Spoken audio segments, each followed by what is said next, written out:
My name is Dane Wigington from geoengineeringwatch.org, and our purpose of our site is to expose the issue of global climate engineering, otherwise termed as geoengineering.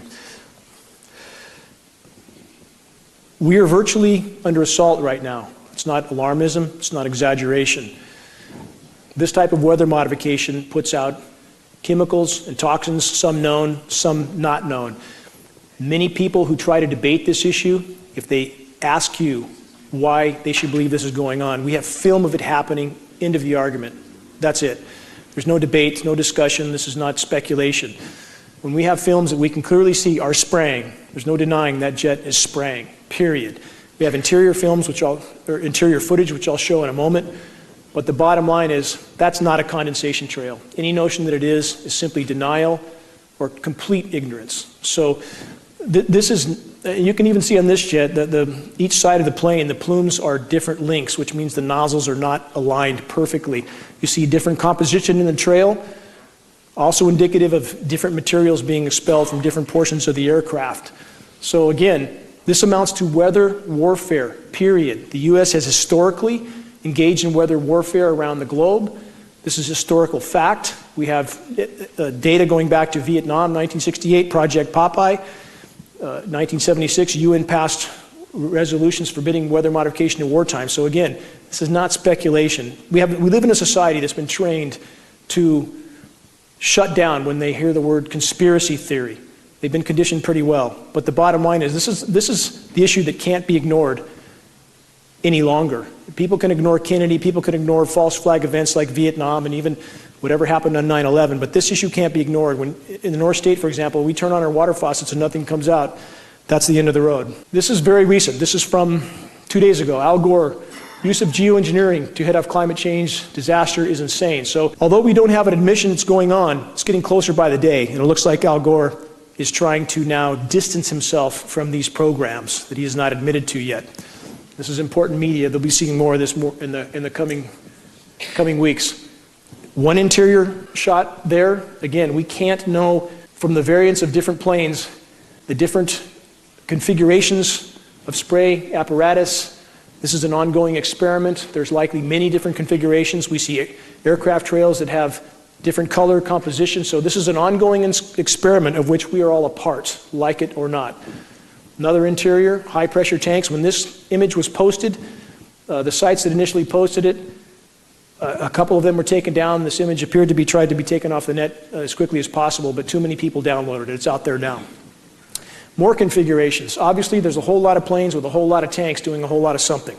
So this kind of footage should not be ignored. Clearly, these are what would appear to be passenger planes, most of them with windows.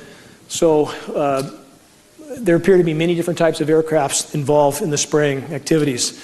This is what we have. Again, global geoengineering, the ever-changing experiment, and we are, again, part of that experiment. Russian scholar warns of secret U.S. climate change weapon. We have Russia engaged in this as well. We also have China, and this is one of the reasons why it's so hard to get any sort of mainstream coverage, because the big players are all involved up to their eyeballs. So that's one of the reasons the media coverage is so sparse, but it's coming. What do weather weapons do? They wreak havoc in countries without anybody knowing they're even under assault. In the case of floods, droughts, all of this is a form of weather weaponry and weather warfare. And there is no arguing that we are all a part of weather warfare when our climate is being impacted the way it is right now. Again, countries around the globe, this sort of impact, nobody would recognize as being an assault. And that's what's so prized about weather warfare for the powers that be. Nobody even knows they're being attacked. Bridges, infrastructure, wiped out. You can literally bring a country to its knees. You can bring a state to its knees as well, especially a state that doesn't seem to want to conform too much with the federal government. You can drought them out completely. And that's exactly what's happening in California right now. This sort of drought in Africa has been used for decades. We know these programs have been going on, and their impact in Africa appears to be directly related to bringing countries to their knees and opening up the door for U.S. occupation. You have U.S. boots on the ground in about 156 countries around the globe. Not singling out the U.S. because other countries, again, as I said, are at this as well. Empty reservoirs. This is where California is headed today. I think we all know that. If we reach the end of this year without significant rainfall, we will be in free fall into a cataclysm that's never before been recorded. Our forests are going up in flames. As geoengineering impacts the system from top to bottom, it starts to feed itself. As you cut off the moisture for boreal forests, which are the lungs of the planet, the terrestrial lungs of the planet, and they begin to burn, that feeds into the entire climate cycle and begins to tilt it even further off scale. So this is a non-linear equation. Once it starts to tilt, it tilts faster and faster. These sorts of clouds historically have not been well recorded. Now they are. This sort of sky that many have become accustomed to and think is somehow normal is anything but. This is an aerosol coverage that all of you seem to have seen before. And many people have begun to accept this as being natural, but it takes a lot of material to block the sun to that degree, and all that material is settling down on all of us. We're all breathing it in.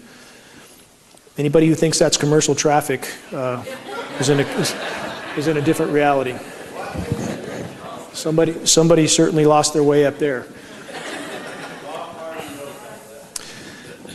Another scene looks like something from another planet. Again, this is something that people, it's come on so slowly that many accept this as being normal and natural when it's anything but. One more scene that we see increasingly around the globe, especially in recent weeks and months. I'll explain why I think this is happening later, but the spraying is definitely increasing around the globe very rapidly, and the effects of that are being felt everywhere. Now, a sky like this is important to examine. Many people would think there's no spraying going on, but if you look closely, you'll see what looks like layers of plasma in the sky. Days with high-pressure domes like we have now over California, this is not uncommon, especially if you look toward the west in the evenings. These shorter trails that are very bright are still aerosol disbursements. They make the sky silvery white. We believe that these sorts of disbursements are related to making the air more conductive, which makes the ionosphere heaters, HARP, of which there are at least 24 around the globe, major facilities and many other smaller ones. It probably makes them more effective to create these high-pressure domes. So even days like this are aerosol saturated skies still. This is a point I want to drive home again because it's imperative in conveying legitimacy with our issue. Semantics matter. It absolutely matters. When people Google chemtrail, this is what they come to, chemtrail conspiracy theory. I have friends with the Union of Concerned Scientists that have tried to clarify this definition by stating that this is a layman's term for geoengineering. When that correction is made, within minutes, it's erased and deleted. They watch this site very, very closely. They want people to Google chemtrails and come to conspiracy theory. On the other hand, if you Google climate engineering, in the first sentence it clarifies that climate engineering is in fact an application of geoengineering. So we have science. And this is what media never uses. These terms they don't use. Our local media here has avoided these terms like the plague because they seem to feel their job is to distract people from the truth. We'll go into that deeper later, but again, semantics, extremely important. Climate engineering, geoengineering. Scientific terms leads people to science, leads to credibility. Who's running things? Psychopaths run the world. This is not an exaggeration. We have 4% of society is clinically psychopathic. That 4% ends up in positions of power, inevitably, because they'll do things that you or I won't do. So we have what appears to be a very small group of incredibly psychotic people that literally run the planet. And I would not have believed this 20 years ago, but after that many years of research, you simply can't come to another conclusion. This document's important. It's only the cover page. It's on the cover of this site can be found at geoengineeringwatch.org, this document from 1966.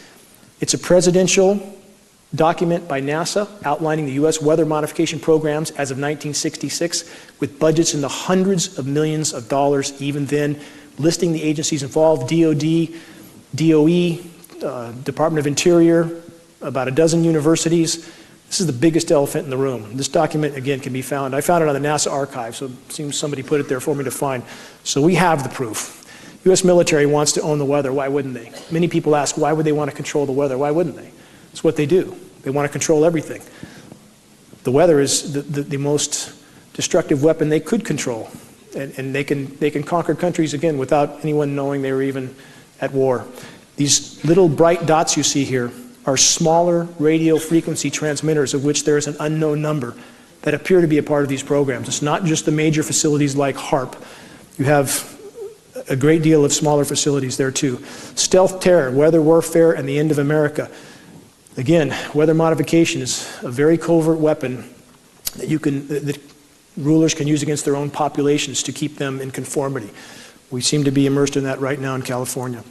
Weather warfare, beware the U.S. military's experiments with climatic warfare. Yet one more warning. There's ample documentation on the ongoing weather warfare, even from diplomats from other countries. Here you have Iran. Vice President claims country's drought is part of the weather war on the Islamic Republic. You've had also the president of Iran on the floor of the UN twice, trying to raise the alarm that his country was a victim of weather warfare. Our media does not cover it. Global warming drought linked to weather warfare. This has been going on in Africa, as I stated, for a number of decades. The more they spray, the less it will rain overall. It's important to remember that. We're not talking about cloud seeding to create rain. The more aerosols there are in the atmosphere, the less it will rain overall. Yes, you'll have deluges from moisture that wads up in some place and comes down because of a lot of convection, but overall, it diminishes global precipitation. 15 military leaders who say climate change is a national security threat. Of course it's a national security threat, especially when you're engaged in covert warfare with countries around the globe, literally ripping the climate apart. It's bound to become a problem. Shouldn't take a rocket scientist to figure that one out. Russia urges UN climate report to include geoengineering, and they did. The IPCC last September included geoengineering in their report, finally.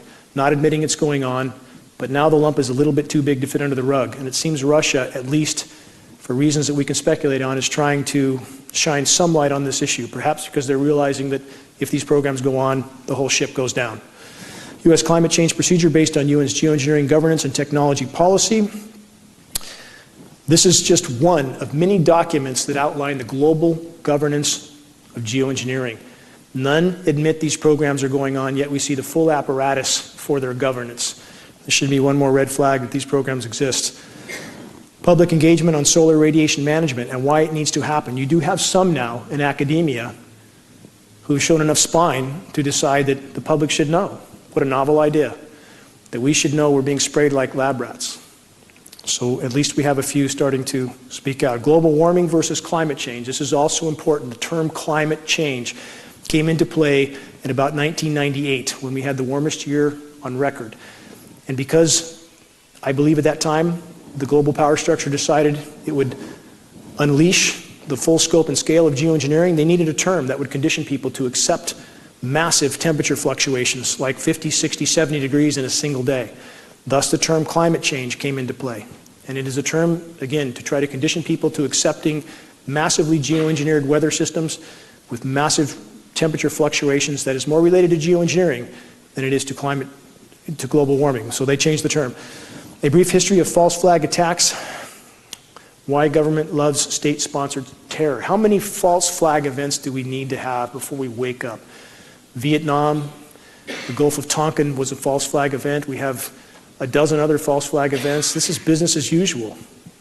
So it's about time that we wake up and realize that any premise necessary will be used by the power structure to start wars of aggression on other nations, or perhaps even to lock down their own populations. And that's what we see occurring now in the U.S.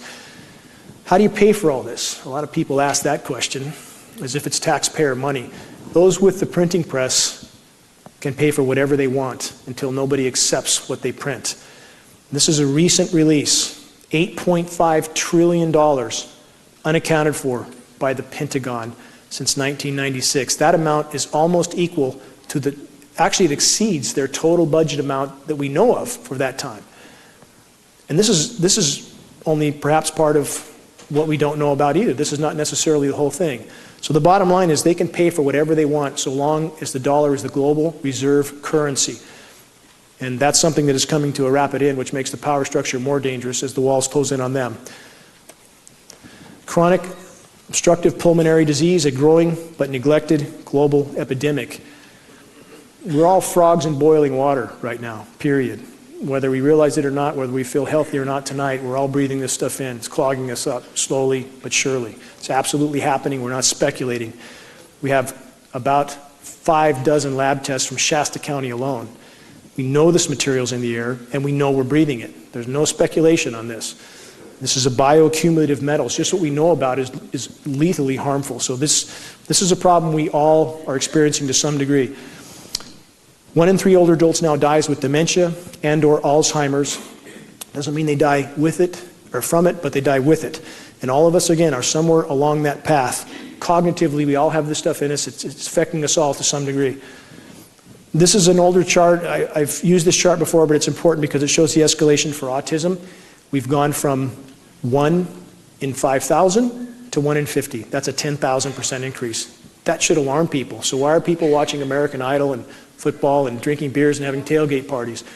We're immersed in an absolute crisis right here, right now. So my attempt is to convey that message. The global depopulation policy killing us softly. How do you cool a population without panicking them? You know, I've stayed away from this subject in very much depth because I'd hoped people would come around and just to the simple notion they're being sprayed like rats day in and day out. But it seemed not enough have. As long as McDonald's is flipping burgers and Walmart's open, people seem to think everything's okay, but it's not. It's not. And this will come to a very abrupt end very soon. On the course we're on, there is really no denying at this point that Agenda 21 and eugenics appear to be a part of this equation, along with a lot of other things. Too many people want to put it in this box or that box. There's a lot of layers to this onion. This is one. U.S. admits to bioweapons tests. There's a very long list of absolutely documented U.S. biological testing on innocent populations. Many nations have done it. And this is, again, this is a hard reality that the American population will face soon, one way or the other. Heavy metals acting as endocrine disruptors. This is extremely serious. This equates to our reproductive abilities, hormonal production. It affects life and our bodily systems to the core. And this should alarm everyone. Obama, let's just cope and get along and go on, right? This is sort of like Bush said after 9/11, that let's just everybody go back and go shopping. And it's what the government wants us to do, just to do nothing. Can geoengineering save the planet? You have a lot of dialogue right now with a lot of very, very frightened meteorologists, scientists, a lot of people from academia that are either mentally retarded, clinically blind, or paid liars. There's no chance that anybody with a high double-digit IQ doesn't know what's going on up there. And I've talked to a lot of people from academia. I know a lot of them. A lot of them know, and they're scared. They're very scared. I had NOAA scientists a year and a half ago tell me off the record they're, quote, alarmed as hell. They don't know what to do about it because they have no First Amendment protection. So any notion that geoengineering can save the planet, we already know the answer. Geoengineering is killing the planet. The population bomb threatens the peace of the world. So what are we doing about it? This is something you'd expect the global elite to say. And I say if we're going to cut population, we should start with them. So.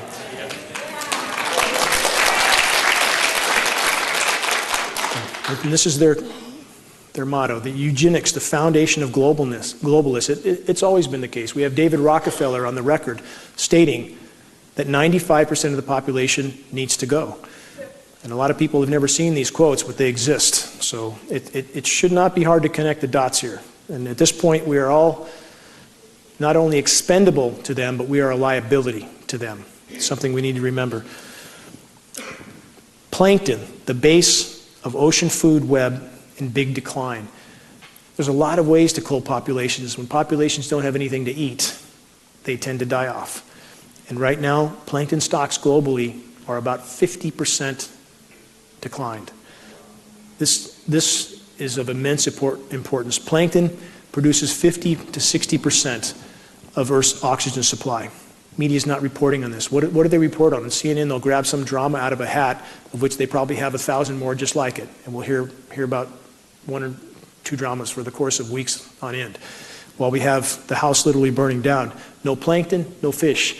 We had the anchovy fleet return to the Pacific Northwest with no fish, 0, this last fall. So the food chain is breaking down right now. We're seeing marine life wash up on the shores of western North America, now in Texas. Some of this may be related to Fukushima radiation, but I think at this point still the majority related to a food chain that's collapsing. The bees, what about the bees? Is it farm chemicals? If it's farm chemicals, why are the bees just as dead 1,000 miles into the wilderness? Try to tell people this that are in the bee community. I've tried. Most won't listen. I've talked to some of the head people in the country. They want to stay in their cocoons. They've been taught and trained that unless it says in their peer-reviewed, establishment-approved manual that there's something going on in our skies, then it literally doesn't exist in their reality. The bee collapse disorder appears to be most directly related to geoengineering and the radio frequency signals. One more article, A World Without Bees. Einstein said, 4 years after the bees disappear, so will humans. We're on that track now. There are so many directions that the walls are closing in factors that lead back to geoengineering. So many roads lead back to geoengineering. Statewide king salmon decline points to outside forces, yet again, that I've just named. When you have no basis to the food supply, when you have an ozone layer that has been torn apart by these programs, excessive UV killing the plankton, food chain collapses. Right now, global pelagic fish populations are down 95%. It's not going to be long before there's nothing caught out of the sea. That's hard fact. Species extinction rate. If you can see the graph there, it goes almost straight up. I've been over this figure before, but it's important to repeat. We're losing about 200 species a day. 200 a day going extinct. You hear a lot of people say that, well, that's normal. Species go extinct.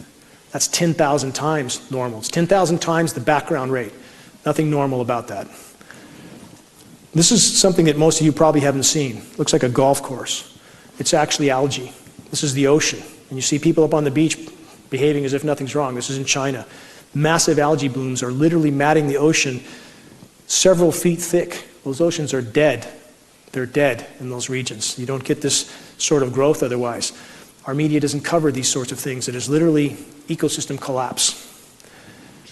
These dots are all dead zones.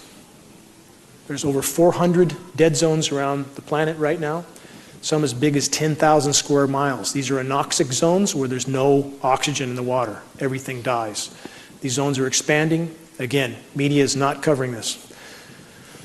Massive fish die-off around the globe. This is just one scene of too many to even begin to show.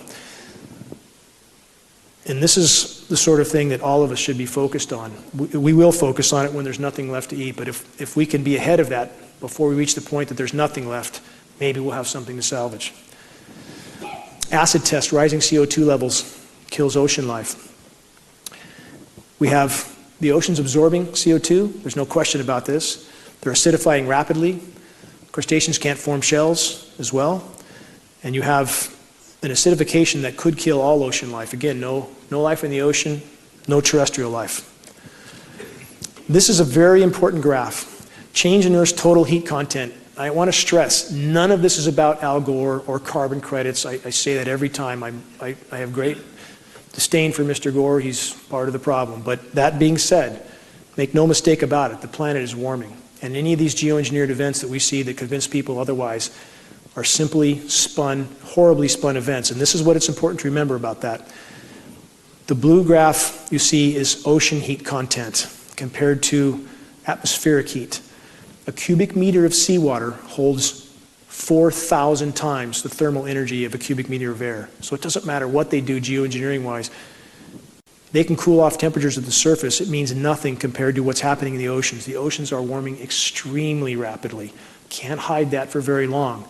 And geoengineering appears to have played a big part in that warming, but not the only part. I want to stress this as well. Human activity is a form of geoengineering. When you put 4 billion gallons of hydrocarbon in the atmosphere a day, that's a form of geoengineering. People need to consider that. We would be exponentially better off without these climate engineering programs. The planet would have been able to respond. But bottom line is ocean heat building up extremely rapidly. This is ocean heat content as well. You see the graph go straight up.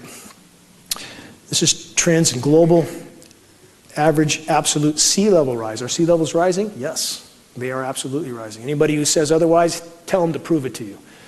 If anybody says that the ice caps are gaining and sea levels dropping, tell them to prove it, because they can't. Sea level rise unstoppable, say scientists. This is what the hard frontline data says without any question at all. In fact, how much can sea levels rise? We have about 21 to 24 feet of sea level rise built into Greenland.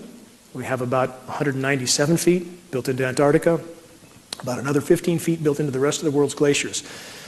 Right now, even conservatively from some of the frontline scientists, we're guaranteed 100 feet of sea level rise in the coming decades. Now, you'll find plenty of data to dispute that, but it's the same people that dispute how much oil was leaking from the Gulf, how much radiation we're being exposed to here. You must discern through this data because there is so much false data out there, people don't know what to think. Annual minimum Arctic sea ice. A lot of headlines last fall that the sea ice was expanding. Wait the next 2 years, see what you see, because that was absolutely spun as well. It was the surface area that they measured, not the density, not the volume. The volume is still shrinking rapidly. It's 1/5 what it was 30 years ago. Geoengineering is keeping a thin layer with artificial ice nucleation and blocking of the sun 24/7. They're trying to keep that ice cap there to keep the methane in the sea floor. It's not working. It's making everything worse. That's what we're trying to expose. Geoengineering is destroying the ozone layer. This is part of, again, geoengineering being the pharmaceutical cure for planet Earth. They try to address one thing and cause 100 more that are exponentially worse. So now, if you drive around Reading and look at the trees in Walmart, Costco, take a good look, because the bark is gone off the south-southwest side. It takes a lot of radiation to burn the bark right off the tree. We're being exposed to massive amounts of UVB and even UVC radiation now. UVC is the last stage before X-ray. We know this, we're metering it on the ground in California, Maine, Florida, and New Mexico. This is a penetration of UVB into the ocean. I talked about plankton dying, correct? Geoengineering, on the shredding of the ozone layer, we've been told it was hairspray cans. Now, I ask you, what's more logical? Is it hairspray cans or military tankers dumping 100 tons at a shot up there, flying 24/7? They've been at this since at least the late 40s. We've been given a lot of red herrings as reasons for things that are happening. CFCs are bad for the atmosphere, but the geoengineering appears to be the largest causal factor, so the UV penetrates deeper into the ocean, kills the plankton stocks die, oxygen content goes down, fish stocks die. You can see how everything is connected. Everything's linked together. This is deviation from normal temperature map. This is over this is between 2008 and 2012, and the orange-red colors show increases from the 30-year average over that time.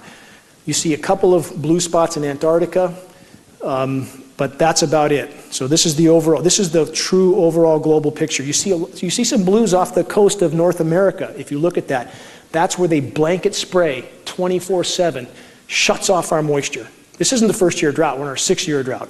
So from 2008 to 2012, they blanket sprayed the Pacific, we think in an effort to stop El Nino, to stop the El Nino event from happening, because that would have made global warming even worse. But what does that do to the rest of the planet when you shut off one of its natural mechanisms? So that blanket spraying all over the Pacific, it cooled the surface temperatures off there. But at what cost?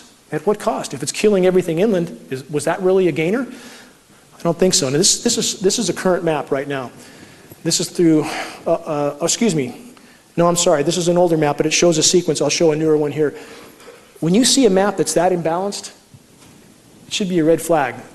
That can't be created naturally, where you have half the country frying and another half below normal temperatures. So the darker colors are various stages above normal, the middle being maybe 20 degrees above normal. You throw a rock and you're in below normal temperatures.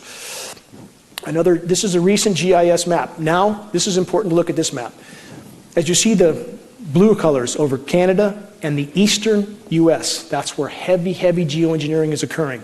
Geoengineering can and does cool massive regions temporarily at the cost of making the overall warming worse. So you have jet stream manipulation that pushes Arctic air down.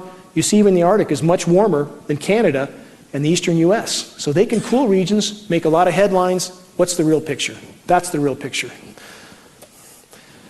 Global temperature records. Again, no downward trend there. Another GIS map, ocean temperatures, everything far above normal overall. If you look through the headlines and you start looking at global news, you'll find out it's a very different picture than our media is painting. And this is important to remember. Did the media originally paint the picture of global warming? Yes. Did they have an agenda for that? To saddle us with taxes and all sorts of burdens? Yes, they did. But now I think things have gone so far, they have definitely changed directions.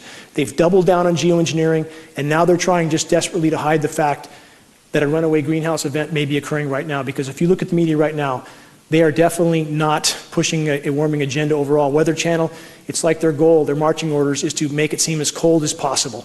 And so there has been a directional change with what the media is doing. They changed their plans as well. Another GIS map, overall warming. This is ozone depletion, 84 to 97. The globe on your right shows massive depletion during that time. There's a massive northern hemisphere ozone hole, not speculation. Canadian scientists have been threatened with termination from their jobs if they talk about this. They're trying to hide it, and people feel this sun in their face and they think maybe they're just getting older. No, the UV is exponentially higher than we're being told. UV rays, this is an important graph as well. We're told by all major metering agencies that 95% of incoming UV is UVA. This is the first presentation I've done where we've had actual solid metering behind us.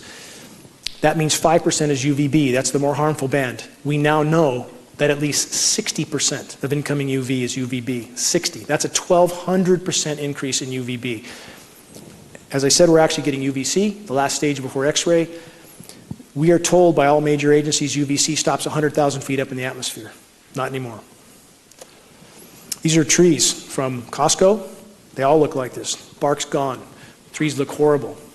Nobody seems to notice, but they'll notice soon enough when there's no trees left. Dead branches sticking out everywhere. This is a typical stress response when trees have too much radiation. They start dropping branches, they start dropping foliage. We're seeing it all over the forest. Drought is only one issue. The excessive UV is absolutely another. More trees from Costco, burnt bark. Well, this is the road we're on, and a lot more of our roads look like this now. When I moved up here 10 years ago, you couldn't find many. The forest was green and lush. Not so anymore. I live in a forest. I've grown up in a forest. I spent my life in forests. It's deathly silent there now. This is a map that's still applicable, even though this is an older map. You see the western U.S. is in protracted drought, while the eastern U.S. is now getting excessive moisture. As they try to create artificial cloud cover, it tends to migrate the moisture. So the moisture that comes over us is aerosolized. The storms come late, if they come at all, almost no moisture, and they migrate that moisture further east, where it comes down sometimes in a deluge. So you get half the country in drought, the other half with excessive rain. How climate change makes wildfires worse. This is the sort of article that completely ignores the elephant in the room. Again, what about geoengineering? And on the fires in 2008, we know that during that week, you guys all remember the fires in 2008 probably, we know that NASA's mobile DC-8 lab was doing monitoring testing during that week. What kind of testing is that? That lights a country ablaze and impacts countless lives. Is this just a game for them? Is it a game to treat the atmosphere like a physics lab? That was a test of some sort in 2008. So where are the climate scientists, and how can they be so completely oblivious to a raging elephant in the room? And this is where articles like this don't acknowledge that. Unprecedented storm sparks California fires. This is referring back to 2008, as I just went over. Solar flare could unleash nuclear holocaust across planet Earth, forcing hundreds of nuclear power plants into total meltdowns. This is also very important. This is relating back to the pharmaceutical cure for planet Earth. The more they spray, the more they have to spray. As they destroy the ozone layer, they destroy the Earth's natural protection. Now, if we have a large CME, a large solar flare, we may have Fukushima times 100 or 200, because solar flares can knock out grid power, no grid power, nuke plants can't cool themselves, they go into meltdown. So the more they spray, the more they, I think, feel they have to spray to provide protection where we once had natural protection, now we have to have toxic metal artificial protection. So this is one more way that geoengineering could end life on Earth, by causing more meltdowns. Weather control and HAARP conspiracy. No conspiracy. HAARP exists. We know what it does. For those that aren't familiar, extremely powerful ground-based radio frequency transmitters. They don't receive, they transmit. You have a huge facility in Alaska. You have about 24 big facilities ground-based around the globe. These facilities can and do routinely manipulate the jet stream. And the jet stream configurations we see of late to create these artificial storms appear to be direct results. We have HAARP monitoring stations that show where those frequencies occur. It's the 2 + 2 = 4 equation, period. I don't know how many have seen this. This is called SBX radar. This amounts to a sea-based X-band radar, which is a sea-based HAARP facility. It doesn't even look real. It looks like something out of a science fiction movie. And this is what happens when you have unlimited funds and nothing else to do but to experiment on planet Earth. So now you have these facilities around the globe as well. This is how HAARP is affecting the global meltdown, HAARP and geoengineering. These are ocean currents. We now have warm Atlantic water being pumped into the Arctic. That's thawing methane on the sea floor. Methane's releasing. Methane goes into the atmosphere, covers the planet like a layer of glass, begins to heat things up fast. Methane, over a 10-year time horizon, is 100 times more powerful than CO2 as a greenhouse gas. Again, all roads, so many roads leading back to geoengineering. Not to say that we don't have a problem otherwise. Not to say that human activity isn't a form of geoengineering, as I said. But geoengineering is like trying to put a fire out with a bucket of gas. It simply can't work. Jet stream configurations, this is important to look at. You see these radical swings, these radical dips. It appears to be what they're doing to cool the East Coast. They create high pressure zones like the one that's over us now, pumps the storms far north. They can cool that air as it goes through Alaska and Canada, pump it down to the eastern U.S. and cool off half the country while the other half literally fries and dries. It's exactly the configuration we're going through right now. Methane leaking from the seafloor. This is an illustration that shows how it covers the planet. You have hydrates that leak through the seafloor up to the surface. They acidify the ocean on their way up, and then they go into the atmosphere where they start to cover the planet. This is methane release from, this is what the scientists on the front line that are willing to speak honestly. Biggest story of 2013, methane release. To give you an idea why methane is so important, there's enough methane in the reservoir that you see here in the Arctic, the Laptev Sea. There's enough methane there to extinguish life on Earth many times over, many. If this methane gets into the atmosphere, it's game over. It's that simple. It's game over. It's starting to happen now. If geoengineering doesn't stop and the planet's not allowed to respond, I think we have no chance. Global warming and the Gulf Stream. Our atmospheric pollution roadway to subsea Arctic methane-induced climate hell. Again, more stories that are not being covered by media. This is an issue that will change our collective reality quite quickly. You'll hear about this soon enough. This is methane also. See the graph goes straight up. No secret that it's increasing rapidly. CH4 is methane. This is an important globe, paints a good picture. 2013, January 1st to 11th, on your left. 2014, on the right. You see much, much more color on the 2014 map. Methane's releasing very rapidly. To give you an idea, for about the last million years, methane was never over 700 parts per billion. About 9 months ago, it went up to 1,800. Now we're seeing spikes up to 2,350, 2,500 parts per billion. Radical escalation. I mean, unlike anything that's happened in far more than the last million years. So this is a very pertinent issue. Helping the geoengineers to sell geoengineering. When we don't understand what's happening with the climate and we go along with some headlines and we take headlines as a source of information, right now, that's what the geoengineers appear to want. Why is the U.S. government trying to control the contents of scientific journals? They want to control scientific journals because that's how they control the scientific community. That's how they create the illusion of agencies like the EPA and other such agencies that we're led to believe are there for our own protection, that we're led to believe would tell us if something's wrong. Couldn't be further from the truth. Absolutely couldn't be further. So as they control universities, which they do now quite well, they control the major peer-reviewed manuals. So you can have things like this happening in our skies, completely obvious in your face things that the scientific community will not acknowledge. And when you try to corner them and acknowledge this, I was on a radio show with Simon Donner, one of the world's most recognized climate scientists, and when cornered and asked about these programs, he tried to make the case that no matter how much it looks like they're spraying, he said, I know they're not. And when I asked him how as a scientist, he could possibly say that he knows there's no spraying going on, click, I'm off the air, that fast. So this is what you have. You have a completely controlled system, and that's why we can have things like this happening without any media acknowledgement, any academia acknowledgement. HAARP again. Now, HAARP, I want to go into what HAARP does in a few other scenarios. So that's another picture of HAARP. It's a very ominous and very, very dangerous installation. It's literally ripping holes in the atmosphere. Here you have a HARP signal. That's why I showed that image again. Now, that big, bright area over the eastern U.S., guess what that is? Arctic vortex. The big headlines that we're all forced to believe that if you walked out the door, you would immediately turn into a popsicle. So, yes, there was cold temperatures, very cold. But for how long? And how historically unusual was this, and was it natural? And when you see the jet stream configuration, and you see these HARP signals that manipulate that jet stream, there's nothing natural about it, nothing. It was designed to create some headlines. They made the most of it. Anybody here who watches Weather Channel, it's absolutely astounding. It's like watching a cast of clowns who clearly have marching orders to paint the most frigid picture on planet Earth they can possibly paint. They don't talk about the fact that days earlier, for this big cool down in the Arctic, New York shattered its all-time record high by 10 degrees, 73 degrees in New York in January. Then it plunges down to the single digits, and then a few days later it's back up to 60 degrees and rain.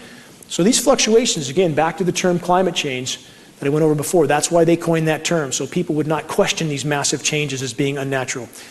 Why are thousands of dead birds suddenly falling from the sky? Well, when you blast the sky with massive radio frequency signals, it tends to cause some problems. And what people don't realize, I'm sure many of you have heard the birds falling out of the sky several years ago, happened again this January. What you don't know about several years ago, it happened in 34 places around the globe. Former Bush aide John Wheeler was seen outside the Pentagon threatening to, according to witnesses, blow the whistle on these programs. He was found in a landfill 2 days later. So this is certainly the big league, and if these programs were really brought to light, it would change the complexion of what we face. Geoengineered snowstorms wreaking havoc around the globe. This is very important to remember. There is no natural weather at this point. Even small-scale geoengineering programs would have the potential to disrupt the entire system. But in fact, we're seeing global programs. So the whole system has been rendered completely unnatural. If you look closely here, you see the massive spraying trails off the coast of California, this sort of aerosolization, which can start to set up for some of these engineered events. Mount Shasta snow holds 1,200 times normal levels of aluminum due to chemtrails, geoengineering. Many of you here that are local know that. We had lab tests off the side of Mount Shasta that measured 61,000 parts per billion. Now, you'll have a lot of people from the disinformation sites say it's normal.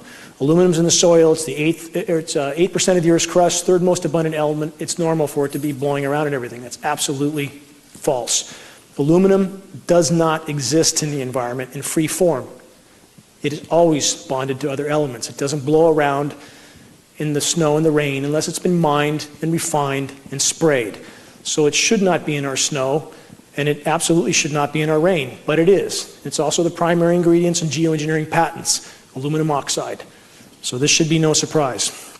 Ice storm, unprecedented interior Alaska meteorologists say, this is only one example, but if any of you watch weather very closely, you'll see ice storms are now normal. Now this parade of winter storms that we have, almost on a conveyor, there's almost always a boundary of ice storm between the rain and the snow.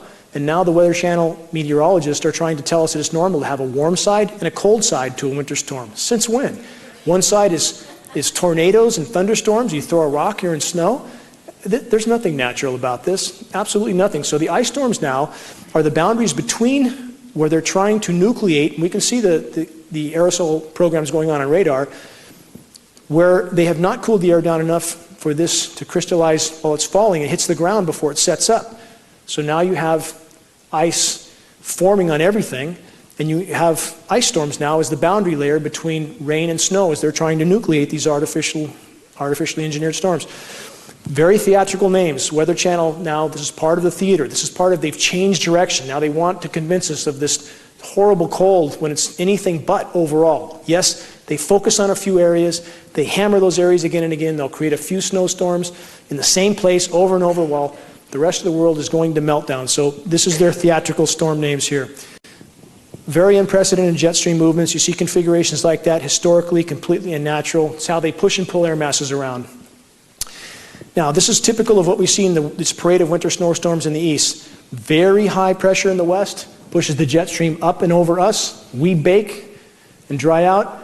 They'll push some cold air down. They'll pump air up from the Gulf. Combine the two. You'll have an ice storm layer in between, and you'll have snowflakes on the top.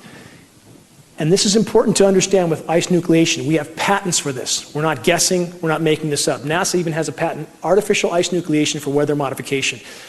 Ice nucleation is a very, very interesting science. It's called an endothermic reaction. When you mix, for example, barium hydroxide, we know we have barium in the mix. Barium hydroxide and ammonium can drop temperatures horrendously, up to 100 degrees in a lab beaker. What they can do with chemical nucleation is absolutely astounding. And we know these materials are in the frozen precipitation that comes down. Another unnatural jet stream, again, this is how they create these artificial snowstorms. These are unnatural configurations. But part of the way they do this, again, if they allowed the moisture to flow across us, across the Pacific, that's warmer moisture. It inhibits them from doing what they're apparently trying to do back east. I'm not saying this is the only goal for these programs, but it appears to be one. This is a great example of a nucleated snowstorm. I don't know how many of you heard of this. 100,000 cattle feared dead after early South Dakota snowstorm. October 4th, last year, up to 100,000 cattle died. How did that happen? When we had temperatures that were in the 40s. How do cattle from South Dakota die with temperatures in the 40s? When you have an endothermic reaction like I just described, how do you have snow at 56 degrees? This is right off the AccuWeather site. Did the laws of physics change? No, they haven't. It's just geoengineering and weather modification. So if you have 4 feet of snow in early October at 45 degrees, that's not going to kill cattle. But if those cattle are encased in this snow and there's an endothermic reaction, the temperature on their hide might be 20 below, that'll sure as hell kill them. So we have an event that the media almost tried to sweep under the rug. There wasn't much coverage about this. What about the weird ice boulders that wash up in Lake Michigan? This just happened for the 3rd time in as many years. This is historically unprecedented. 75-pound ice boulders floating all over the lake. How does that happen? It happens from artificial ice nucleation again. As that chemical reaction forms a nucleus, it tends to keep freezing all the way around it. So you end up with this, and the Weather Channel will explain this away. They come up with terms that try to make the unnatural seem natural. So this is a phenomenon that we've just seen again a few days ago. This is an important map because this is the map for the snowstorm I just described in South Dakota that killed 100,000 cattle. Take a good look at that map. You can't find a map like this now because I think things like this were so glaring that they try to keep this from happening. Weather channels change all their graphics so they don't have maps like this. How can 100,000 cattle die in South Dakota when you have temperatures of Chicago, 85 degrees? You had, this is from the same time, you had 89 in Kansas City. How can you possibly have an event like that? How is that possible? And it shows snow right there at 44 degrees, snow at 36 degrees. They don't put these maps out now because it's pretty damn obvious and they know people are looking. Again, this is back to California, back to you and I and our families. This is about as unnatural a map as you could have. California looks like a target because it appears that it may in fact be. 3 possible scenarios here. California's a climate sacrifice zone, which means for whatever they're trying to do back east, we simply are thrown under the bus. That's one scenario. 2, California's a target, perhaps bringing the agriculture to its knees, taking water rights. There's a lot of possible angles there, right? There certainly is. They're pretty obvious. 3, and probably the most likely scenario, is both of those scenarios. So we see something that's completely unnatural, frying in the west from a high-pressure dome, while the rest of the country is cooler. Same thing. Now this is the map for our period right now. This map covers till the 23rd. I've never seen a map like this. 30 years of looking at meteorology, I've never seen anything like this. How can you have half the country virtually frying and the other half below? How is that possible? It's not possible based on historical natural weather patterns. This should alarm people. That's 6 tiers above normal. That indicates temperatures over half the country that are 15, 20 degrees above normal. You don't hear the media talking about this much. That's a NOAA map. Now, back to the rainfall. How does that happen? Most of the country you see with above normal rainfall, another big bullseye right on California of no rain. The colors over California, that shading means increasing degrees of no rain. So here we have again, California looks like a target. Well, even Alaska has excessive rain. The rest of the country has rain. Nothing for us. Aerosolization off the coast of California. Anybody who thinks that's natural, again, needs to get therapy. I mean, that's about as unnatural as it could be, and we see this, I mean, almost constantly. Aerosolization off the coast. And this disrupts the hydrological cycle. It disrupts the rain cycle, period. This illustrates again what I'm talking about. Massive high pressure, they pump the moisture completely up into the Arctic Circle where they cool it down and push it back down and cool parts of the country while other parts fry. Again, California, at minimum, a climate sacrifice zone for the experiments they're carrying on further east. New release concern is IPCC bangs the drum for geoengineering.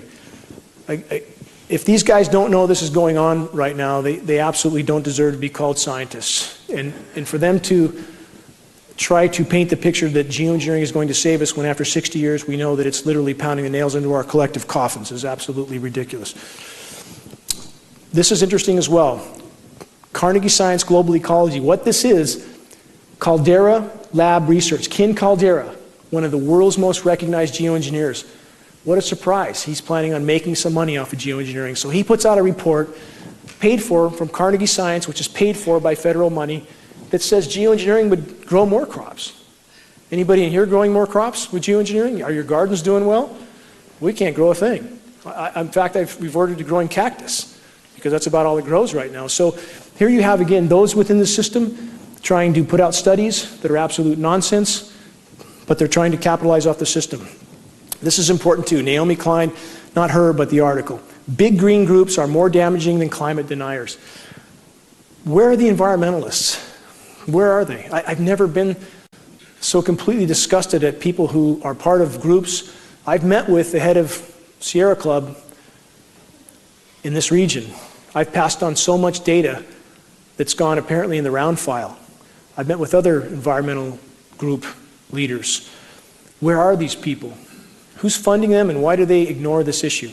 Because everything else they're doing is a moot point compared to geoengineering. It's a moot point. None of it will matter. So where are they? I can only hope and pray that they find an ounce of honor and courage soon because the ship's going down. Here we have climate scientists, right? Is this what they look like, you know? It's about what you have, you know? It would be more comical if it wasn't so incredibly tragic, you know? This is about what we have. Well, this kind of stuff's going on in our skies and people somehow convincing themselves it's normal. Now, this is important. We're not switching to cartoon hour, but this is a kid's illustrated film. Look closely. See the trail? This is how you condition kids to think it's all okie doke. Just put it in the cartoons and they'll think it's all normal. How insidious can this stuff be? There we go. You see the trail up top? One down low. Another one, background, two. This is about as low as it gets for society, as far as I'm concerned. Now, how about this? NASA cloud chart for school children. NASA actually has a program now to teach kids that what we see in the sky is benign for them. So this is what NASA does now. This is what people that work for the government do. We're trying to expose these people. We're trying to put their names out there, their emails out there, because it's not okay. It's not okay because it's your job to engage in something that hideous. Should we teach them it's okay to chew glass or something else? I mean, what do we teach our kids, you know? And how can people engage in programs like this as if it's okay? It's certainly not. And this is what we face. I mean, it breaks my heart to think about the amount of kids now that are on inhalers. They can't breathe, they can't play, they can't do sports. And what about the buildup? It's not like it's just a temporary inconvenience. This stuff is building up in their systems, especially with children. Their systems are very weak, and they can't take this kind of daily onslaught. Is that what keeps a lot of us back? You know, a lot of people that they're simply afraid of being ridiculed. We have to abandon that fear and press forward because guess what?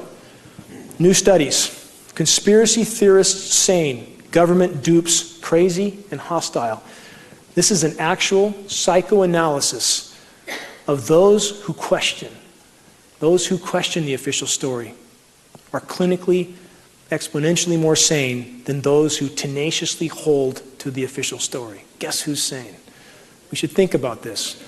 No matter how much we feel ridiculed, it's not the case. Microbiologist death toll mounts as connections to Dynacorp, Hydron, Promise software.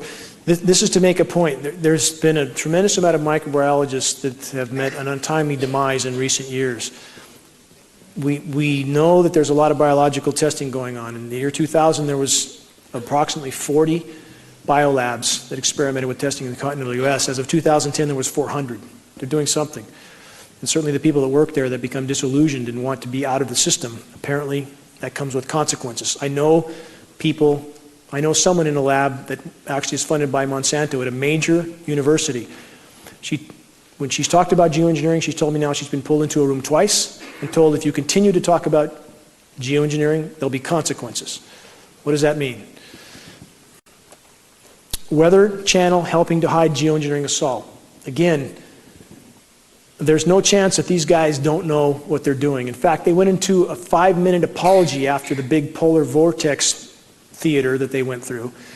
A 5-minute apology on air to try to excuse their way out of the sort of theater they put on. So, I mean, at this point, Rothschilds owns Weather Channel, Weather Central, Weather Underground. They have to control the message. The people doing the weather modification must control the message. You have Raytheon does all the weather modeling for NOAA and the National Weather Service. Raytheon up to their eyeballs in weather modification. They have to control the message. They have to put out a forecast, which is really the scheduled weather, in a way that convinces people it's natural when it's not. The Daily Sheeple. Weapons of mass destruction, mainstream media and corporate government pushing America closer to becoming an absolute police state. I think we all know we're headed that direction. Yes, and when it comes down, it'll probably come down hard and fast. And the sicker we are from breathing this stuff, the less able we are to stand up. EPA cover-up, very important here. And this is something I know firsthand. I've been in one high-level EPA meeting in Sacramento at California EPA, arranged by a congressional rep, 5 top people there. And I was told to my face, in so many words, the system is rigged from bottom to top, that they are mandated to test for, I wasn't allowed to record anything there, but I was told that they're mandated to test for combustion particulates only. The rest of the sample goes out the window. Doesn't matter what's in it. They don't care what's in the rain. It can be radioactive, as some of it is now. They don't care.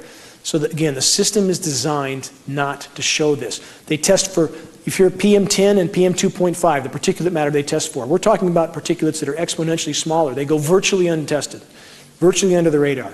So any notion that people, and you hear this excuse from people a lot, if this was going on, we'd hear about it. Not true. Let's talk about our local media. The Record Searchlight. Drought sure to bring changes. Now, this is a recent article. For 8 or 9 years, I've certainly been screaming locally that the more these programs go on, the drier it's going to get. And here we are. And still local media, in many ways, seems to be doing its best to hide what's going on. Another Searchlight article, this is one I wrote from 2004. And still to date, they have not done any stories on geoengineering, climate engineering, nothing of the sort. So how is it we all know what's going on and media won't cover it? Methane threat, underdisclosed, another article that Searchlight published that I wrote about methane. Has the Searchlight covered the methane issue that is literally an unfolding global cataclysm right now? Not a word, not a word. Shasta board to talk about Jet's metal dumping, chemtrails conspiracy. The man who wrote this story called me prior to, and I said, please don't use the word chemtrails. I recognize the scientific terms, climate engineering and geoengineering. He never used either one of those terms, not one, because they don't want people to find science. They have their own agenda, and they don't seem to give a damn about what's going on. And I hope everybody in this room considers what story might come out after this evening's presentation, and what sort of spin might come out after this presentation, because people there have not done justice in any way, shape, or form to this incredibly dire issue so far. So it's going to be up to us to hold them accountable, all of us. Can't be done alone. Can't go down and stand in front of the Searchlight and demand that they tell the truth by yourself. It takes hundreds of people to be there, so they can't ignore us anymore. It's going to take all of us to organize to put this on the radar. If we could put it on the radar locally, it would be on the radar globally. Guarantee it. If we could break the ice here, it would cause a fracture that would run around the globe. Also from the Searchlight, what's behind the dry weather? The ridiculously resilient ridge. Again, the elephant in the room, completely ignored. Completely ignored. In spite of the fact that we have metering for these facilities that put these frequencies out, that cause these phenomenon like HARP, still goes completely ignored. Species loss, again, I want to drive this point home. We are in the 6th great mass extinction now, today. This is not theory. You can verify everything I've said here tonight.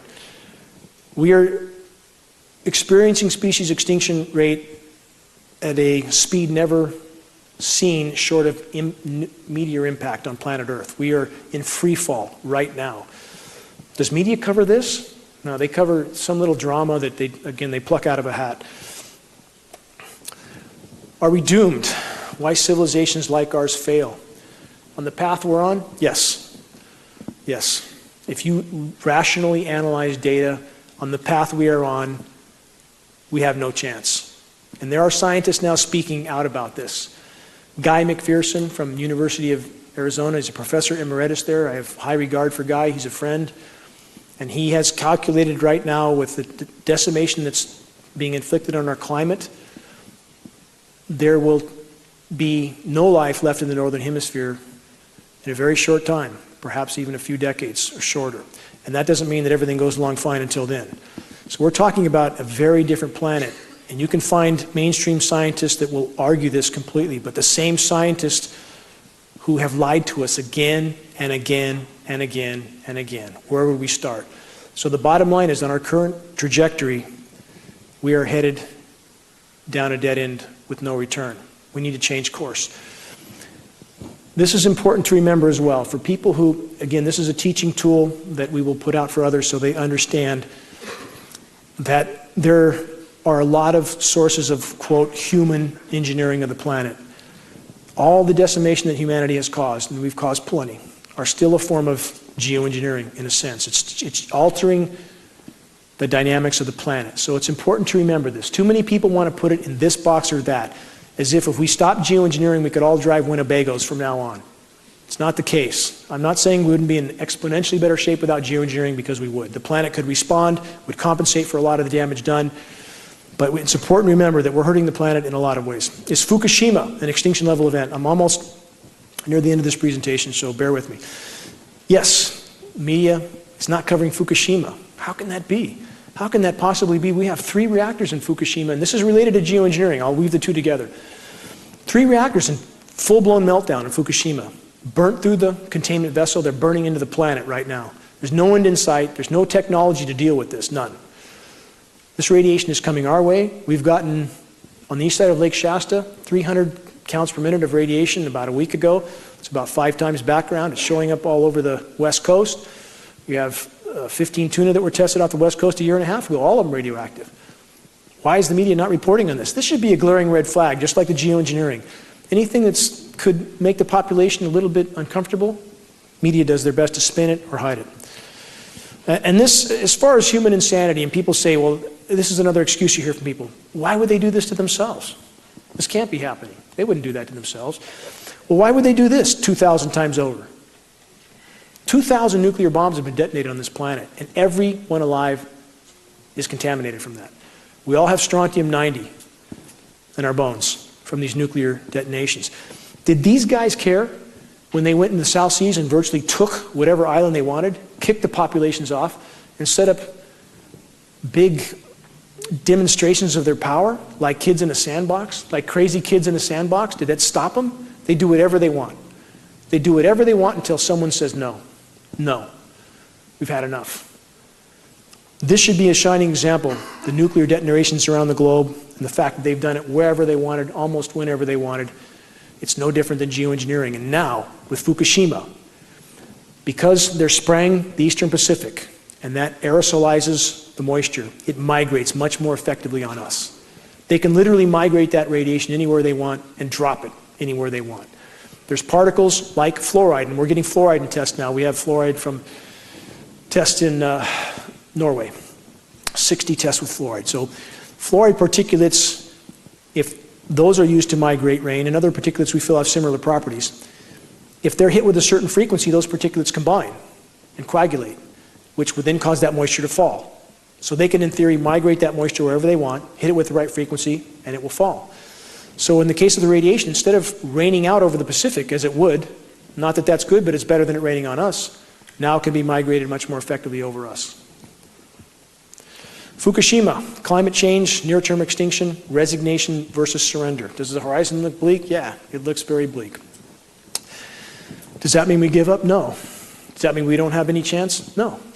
We absolutely have a chance to radically change our direction. But a person has to resign themselves to the fact that we're not guaranteed a happy ending. None of us are. Never have been. Not at any point in time, ever.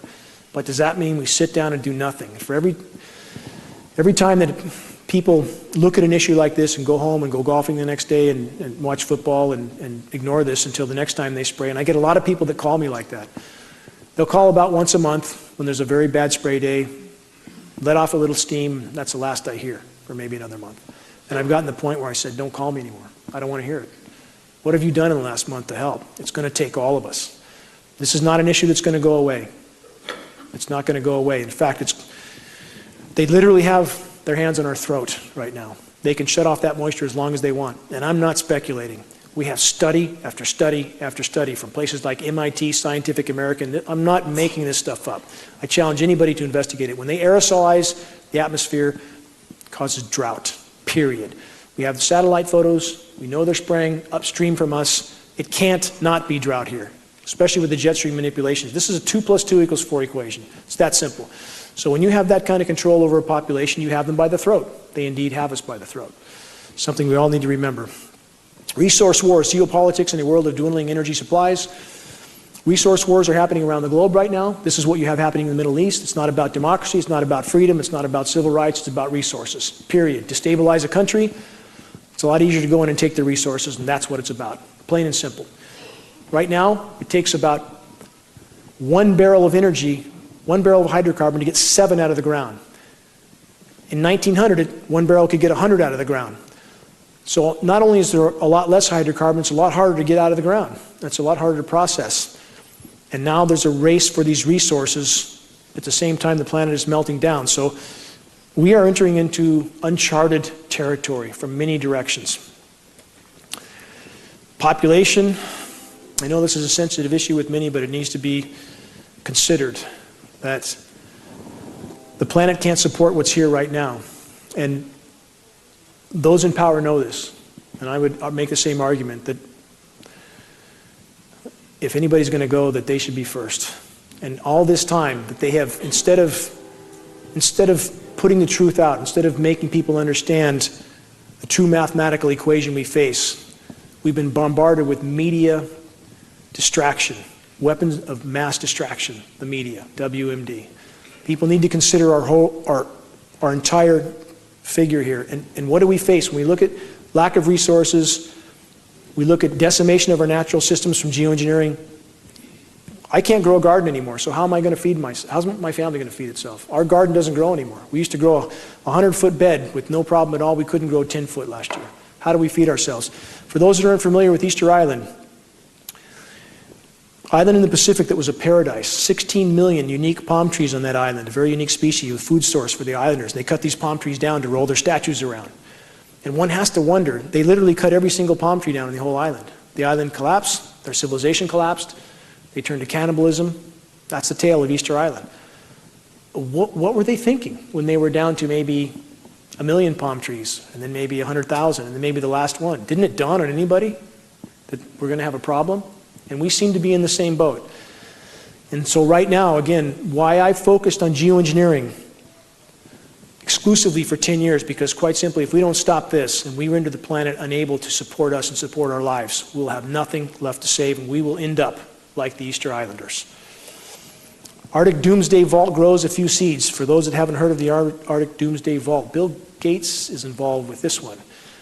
And they have put several 100,000 seed varieties in the Arctic to save them because they know what's coming.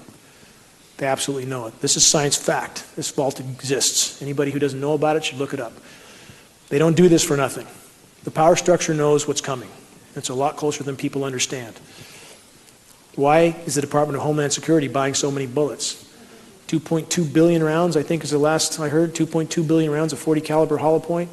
How can people go on about their lives knowing what sort of preparations are being made? They're digging holes, they're making preparations. This is science fact. I mean, there's no denying that purchase. Nobody denied it. It happened. So again, we all need to pay attention to this. And the thing with geoengineering is, for those who are involved with these programs, our military brothers and sisters, of which there's great people in the military, if we could all work together, if we could bring this to light, if we could expose this issue, those people are brothers and sisters in the military who are doing things that they don't understand the ramifications of. If we could reach them, I believe they would refuse to participate. I believe that that is our chance of stopping this issue, because we need them on our side. We need them to understand what they're doing to their fellow citizens. That's where we all need to work together to bring this issue to light. This is clearly just a depiction, but I want to drive the point home. That's exactly where we're headed, and we're headed there fast. If we don't have an atmosphere that will support life, the atmosphere is as thin as a layer of paint on a basketball. It's the only thing that sustains our lives. To have this sort of experimentation going on above our heads every day, and that tiny, very, very thin, fragile layer, it is the only thing that protects us in an incredibly hostile environment. This will be the end result. It absolutely will be the end result. Will we contemplate this after it happens? It's too late then. It's absolutely too late. Every day matters at this point. I want to stress this. This is a non-linear equation. It's not like you can look backward at a graph and say it's taken us this long to reach this point, so we have that long in the future. Non-linear, exponential. Things are unfolding at an absolutely blinding pace. This is the planet with geoengineering. It cannot respond. It cannot respond. No matter how much carbon we put in the atmosphere, we put a lot. The planet has done very well with this much carbon in the past. Sea levels were much higher. That's a problem for civilization, but the planet thrived.